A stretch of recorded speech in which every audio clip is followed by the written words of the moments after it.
আল্লাহ রসুল সাল্লাল্লাহু আলাইহি ওয়াসাল্লাম বলছেন, ভবিষ্যতে এমন সময় আসবে যে সময়ে সুন্নত পালন করা কঠিন হয়ে যাবে। সেই যুগে, ফিতনার সময়ে, সবরের সময়ে যদি কোনো মুসলমান অবিকল সাহাবীদের মতো দিন আঁকড়ে ধরে সাহাবীদের সুন্নতের উপরে থাকে, তাহলে একজন মুসলমান 50 জন সাহাবীর সমান সওয়াব পাবে। কারণ তারা রাসূলুল্লাহ সাল্লাল্লাহু আলাইহি ওয়াসাল্লামকে দেখেছেন, তাদের সামনে কোনো সমস্যা ছিল না।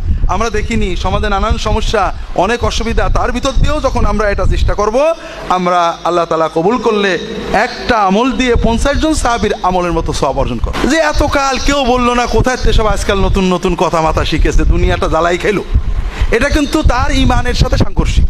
সে কাকে ছোট করলো? আমাকে, মুহাম্মদ রাসূলুল্লাহ সাল্লাল্লাহু আলাইহি ওয়াসাল্লাম, তার নবীকে, যে নবীর জন্য সে জীবন দিতে প্রস্তুত, তার একটা সুন্নত জানার পরে তার জানার বোঝার আসলে বিষয়টা কি জানার কোনো আগ্রহই তার ভিতরে আসলো না। তার মানে তার লা ইলাহা ইল্লাল্লাহু এবং মুহাম্মদ রাসূলুল্লাহ যে ঈমানের ঘোষণা দেয়, আসলে সেখানে কিছু ফাঁক রয়ে গেছে।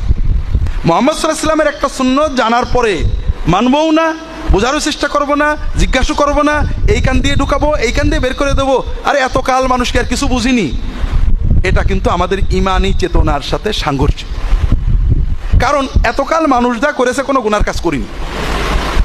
সমাজে দিন এসেছে, আলেম ওলামা শিখিয়েছেন, অনেকটা শেখানো হয়েছে, অনেকটা বাকি আছে, অনেকটা চলবে, অনেক বিষয় আছে খুঁটিনাটি আলেমরা তো বলেননি। কাজেই এটা জানার পরে জানার চেষ্টা করা আমার দায়িত্ব ছিল।